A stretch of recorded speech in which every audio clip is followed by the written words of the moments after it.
नमस्कार मित्रों, लखनऊ दंपन पर आपका बहुत स्वागत है।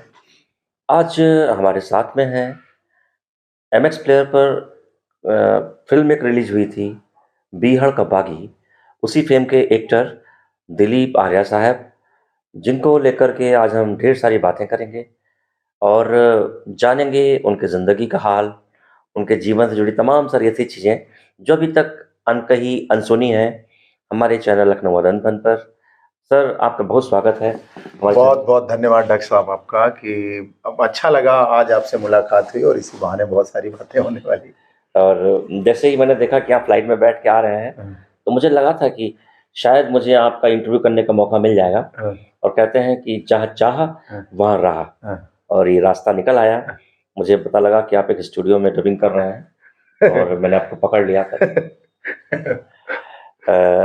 सर, जैसे कि आपकी जो फिल्म बीहड़ का बागी थी, कहते हैं कि दद्दू के फरमान का मतलब बीहड़ का कानून। जी जी जी। वो अच्छा डायलॉग था फिल्म में।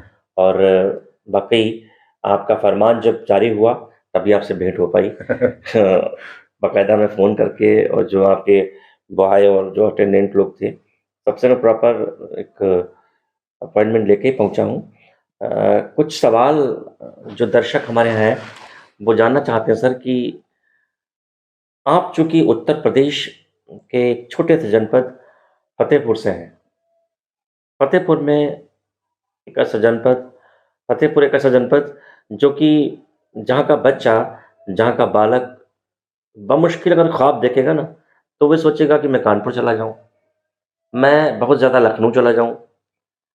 और जहाँ तक आपके पारिवारिक पृष्ठभूमि की बात है, इससे पहले भी इंटरव्यूज़ में मैंने देखा है, जाना है कि आप एक बहुत ही सामान्य परिवार से हैं।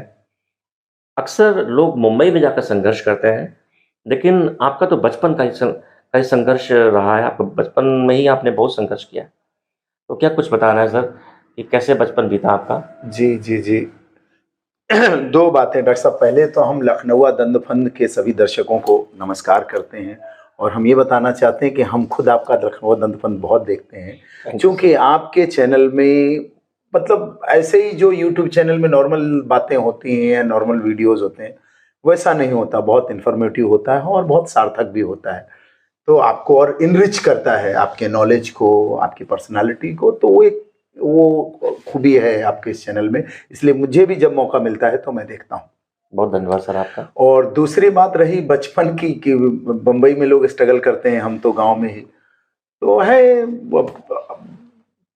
बात तो सही है, क्योंकि मैं थोड़ा पुराना भी हो गया हूँ। ये काफी पुरानी बात है, अभी तो मैं जवानी भी निकल ही गई है लगभग। नहीं, अभी आप जवान हैं। तो उस समय ये पिछले 10 सालों में और 20 सालों में जो क्रांति हुई है इंटरनेट को लेके, जो सड़कें बहुत बन गई, आवागमन के साधन बहुत हो गए, हर घर में मोटरसाइकिल हो गया, कार हो गया।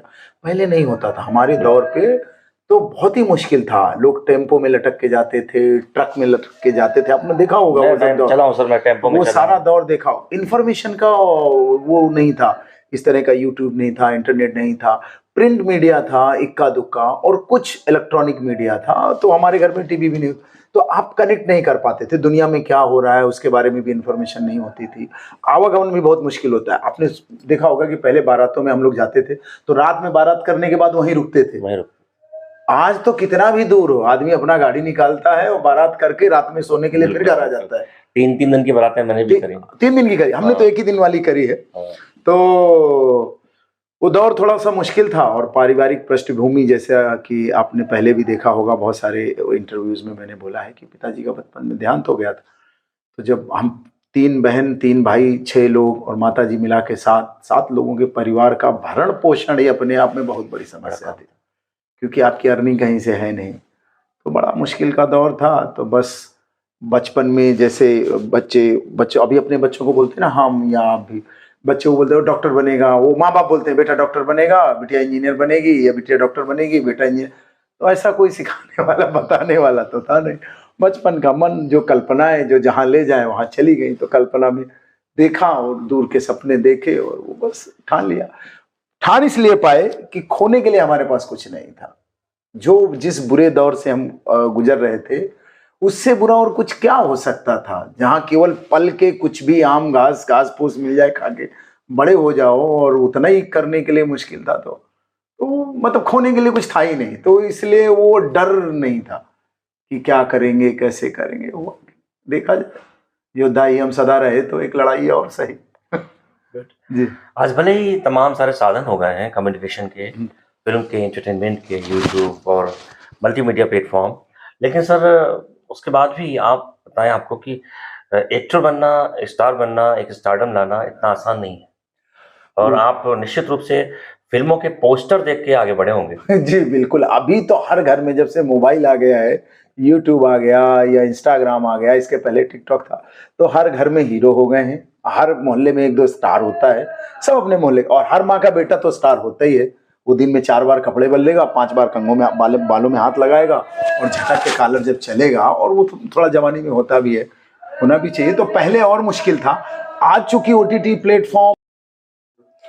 सर जहां तक मैं समझता हूँ कि आपका दौर क्या, बल्कि हमारा भी दौर था वो, जब हम लोग फिल्म के पोस्टर्स में कम से कम 5-5 मिनट तक उलझे रहते थे, नहीं बड़ा, और रीलें देखते थे। अभी क्या है ना सर, भले कम्युनिकेशन के साधन तमाम हो गए हैं, एंटरटेनमेंट के लिए मोबाइल फोन और तमाम सारे OTT प्लेटफॉर्म हो गए हैं, हर घर में हीरोइन, हर घर में हीरो, और जिसको देखिए वो रील बना रहा है, जिसको देखिए वो वीडियो बना रहा है, लेकिन वो दौर इतना आसान तो नहीं था सर। वो बहुत मुश्किल दौर था। हाँ, हमारे दौर में बहुत मुश्किल दौर था। फिजिकली हम लोग जब बॉम्बे पहुंचने के बाद, ड्रामा स्कूल और फिल्म स्कूल से बाद भी जब बॉम्बे पहुंचे थे स्ट्रगल के लिए, तो हम लोग फोटो के पीछे अपना नाम और नंबर लेके जगह जगह स्टूडियोज में जाके देते थे, लोगों को मिलते थे ऑडिशन के लिए। हाँ, ऑडिशन तो बहुत दूर की बात, मतलब वहां तो जो उनका वॉचमैन होता था या ऑफिस बॉय होता था, वही भगा देता था। बराबर।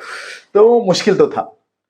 जैसे कि बहुत कम लोग शायद जानते होंगे कि आप ने you are not an actor by chance, आपने प्रॉपर प्रशिक्षण लिया है, ट्रेनिंग ली है। जी। और जो उत्तर प्रदेश की सबसे बड़ी संस्था है भारतेंदु नाट्य अकादमी, वहां आपने एडमिशन लिया और 3 वर्ष का कोर्स किया, बाकायदा आप वहां से ट्रेनिंग लेकर के मुंबई गए, ठीक है? तो उसमें ये तो नहीं कह सकते कि बाई चांस था, ये इत्तेफाक था। नहीं, प्रॉपर प्रिपरेशन थी, प्रॉपर तैयारी थी।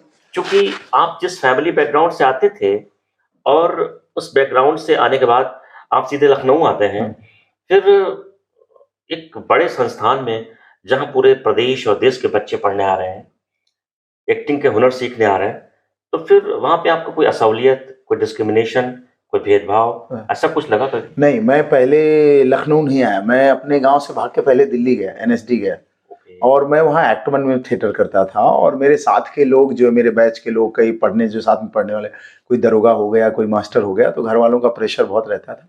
तो इसमें मेरी माँ बहुत सीधी साधी, भाई बहुत सीधे साधे, उनको बेचारों को समझ ही नहीं आता था थिएटर क्या होता। हम लोग तो थिएटर समझते थे सिनेमा हॉल को। बिल्कुल, हाँ बिल्कुल, थिएटर तो हम सिनेमा, हम तो थिएटर इसको बोलते नहीं थे, कि समझते नहीं थे कि ये विधा जिसमें नाटक करते हैं, प्ले करते हैं, और नाटक समझते थे जो टेलीविजन में सीरियल आते थे, टीवी सीरियल, उसको हम लोग नाटक समझते थे। हम लोग तो हाँ, तो यही वो था। लेकिन माता जी और भाई को हम समझाएं तो उनको समझना है, बोले तुमको जो करना है कर लो भाई, हम क्या बताएं। बिल्कुल सही कह रहे हैं। मुंबई कब पहुंचना हुआ सर आपका? मुंबई 2005 में। कहते हैं कि जब दिल्ली बर्बाद हुई तो लखनऊ आबाद हुआ जी। और आप जब दिल्ली से आए वापस लखनऊ में प्रशिक्षण प्राप्त किया जी, फिर पुणे में भी किया, हाँ, FTI में किया, BNA में किया, तो मुंबई 2005 में पहुंचे।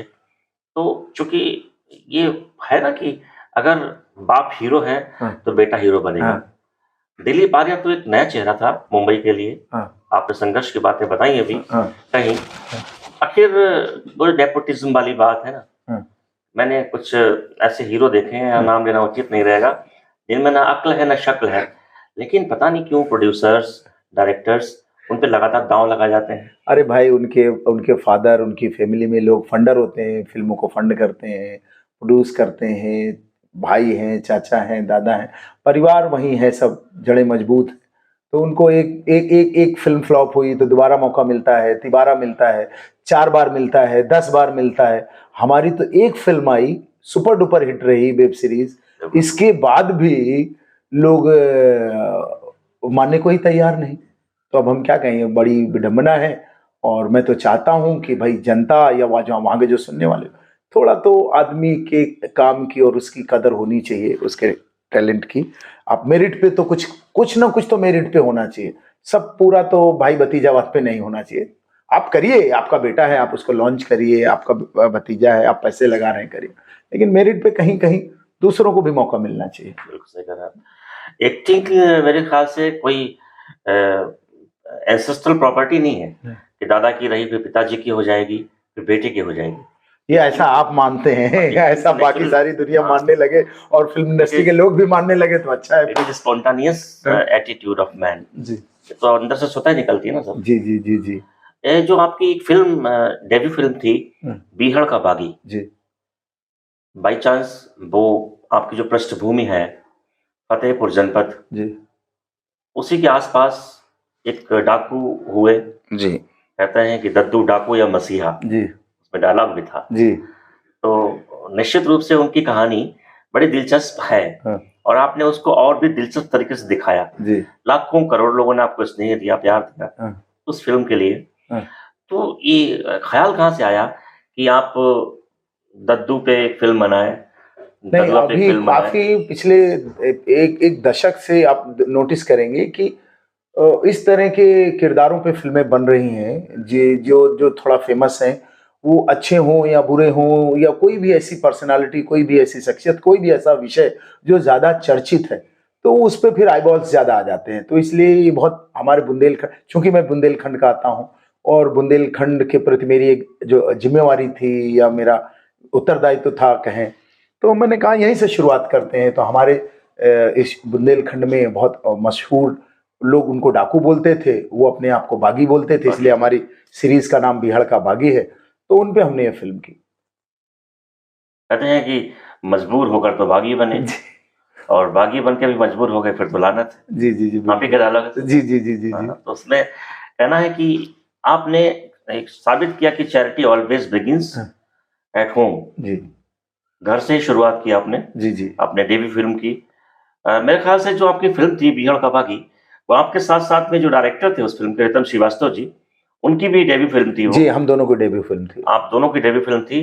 फिल्म ने खूब धमाल मचाया, अच्छे एक्टर्स हैं, अच्छा थीम, अच्छा स्क्रिप्ट है, अच्छा विषय चुना आपने फिल्म के लिए, और background, location, everything was really very interesting and worth watching. उसमें एक कहना है कि अचानक बुंदेलखंड से जो डायरेक्टर रितम श्रीवास्तव थे वो पूर्वांचल अर्थात रक्तांचल की तरफ जी शिफ्ट कर गए। जी, तो भविष्य में उनके साथ कुछ और नया तमाशा, नया बातें होती रहती हैं। रितम श्रीवास्तव बहुत बढ़िया डायरेक्टर हैं, एज ए ह्यूमन बीइंग भी बहुत बढ़िया है। मेरे तो छोटे भाई हैं, हम लोग आपस में लड़ते झगड़ते भी हैं, फिर एक होते हैं, प्रेम होता है, परिवार की तरह हैं, तो खट्टा मीठापन रहता है। तो अभी बातें हो रही हैं हमारी। रितम भी दूसरे प्रोजेक्ट में बिजी है, हम भी दूसरे भी में बिजी हैं। बातें हो रही हैं कि अगर कुछ अच्छा निकलेगा, उनके दिमाग में आएगा या हमारे दिमाग में आएगा, तो हम लोगों की जो केमिस्ट्री है वो स्क्रीन पे भी देखने को मिली, लोगों को बहुत पसंद आ रही। तो हम लोग फिर जल्दी ही कुछ मन बना रहे हैं कि किया जाए कुछ। जी, कहते हैं कि जो बेतवा नदी बहती है चंबल में, जी, अर्थात बीहड़ में, हाँ, उसके पानी में विद्रोह है, जी, बगावत है। जी, जो वहां का पानी पी लेता है ना, हाँ, वो बागी बन जाता है। जी, हम भी बागी है। हाँ, बागी। घर से भाग के, घर से भाग कर बगावत कर रहे हैं, हाँ, क्योंकि खानदानी पेशा नहीं था जी एक्टिंग जी करना बिल्कुल, आपका, और आप एक्टिंग पे अड़े हुए हैं हाँ, और कामयाब होकर खड़े हुए हैं।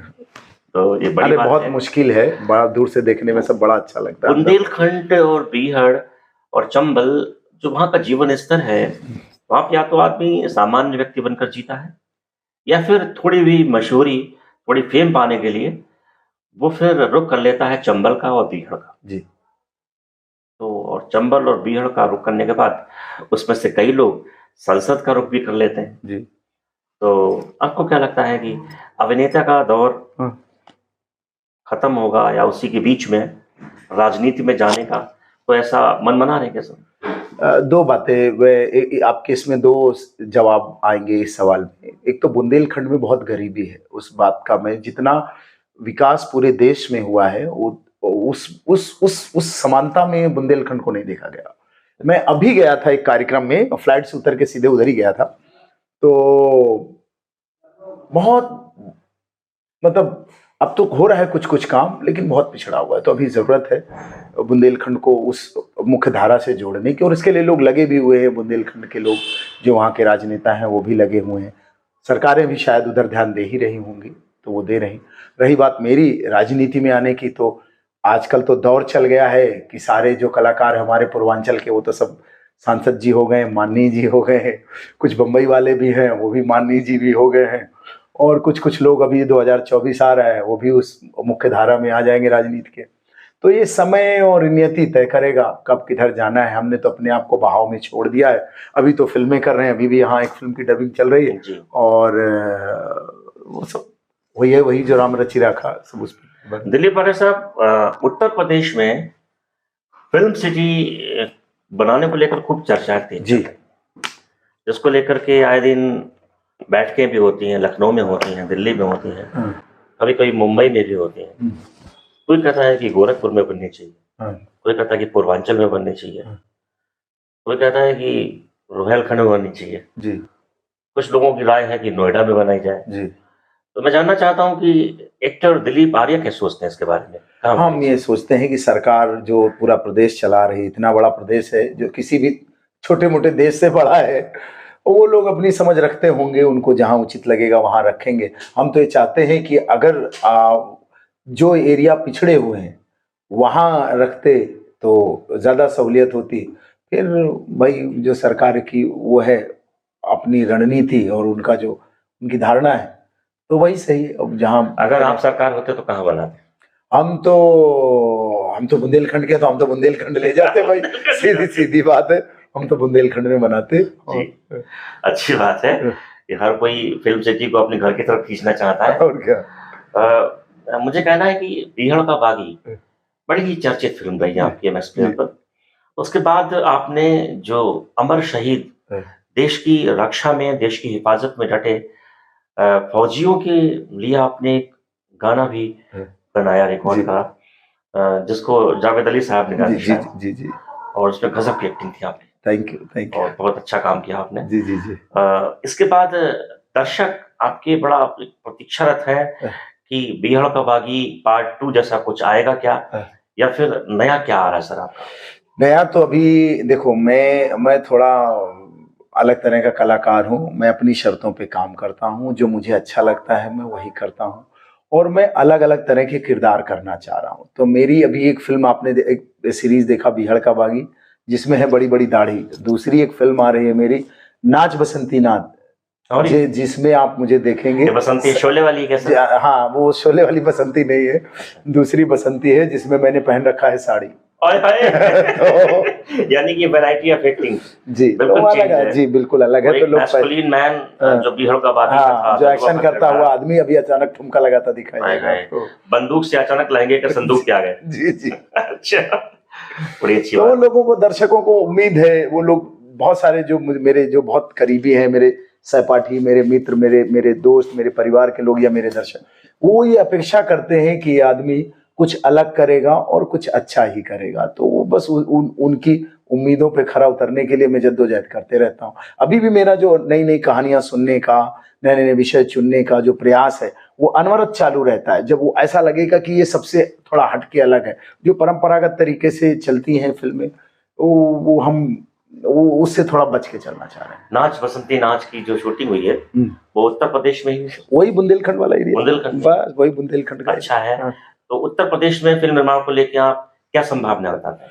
बहुत बहुत अच्छी संभावनाएं हैं। अभी तो हम खुद लखनऊ में बैठे पहली बार डबिंग करवा रहे हैं। यहाँ पे अच्छे अच्छे स्टूडियो हैं, लोकेशंस बहुत अच्छी हैं, लोग बहुत कोऑपरेटिव हैं, माहौल बहुत पॉजिटिव हो चुका। मुंबई की मैक्सिमम फिल्में, अभी पहले एक जमाना हुआ करता था हमारे बचपन में कि लोग पंजाबी कहानियां सिलेक्ट करते थे, पंजाबी होते थे फिल्मों में, लंबे चौड़े और ये।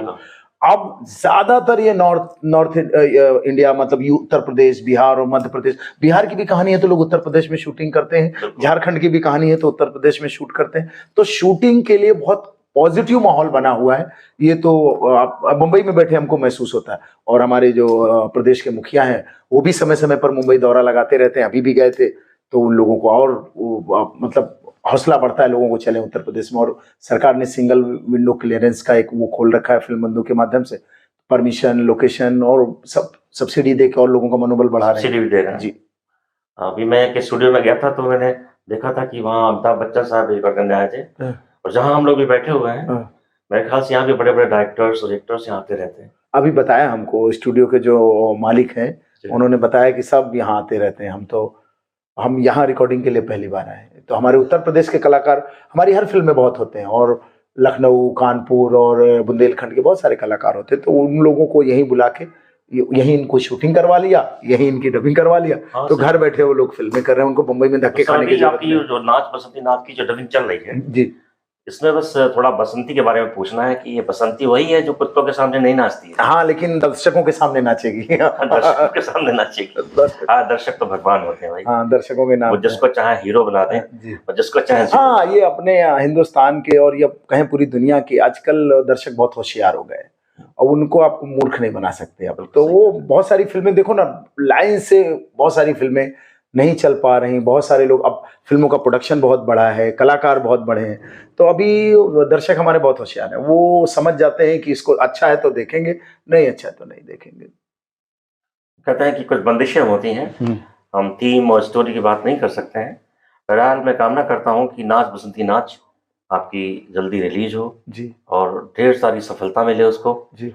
और मैं भी देखूंगा कि बसंती जो कभी बीहड़ और चंबल में गोली चलाती थी वो कैसे नाचती है। Thank you so much Dilip Aresa हमारे साथ। बहुत बहुत धन्यवाद डॉक्टर साहब आपका।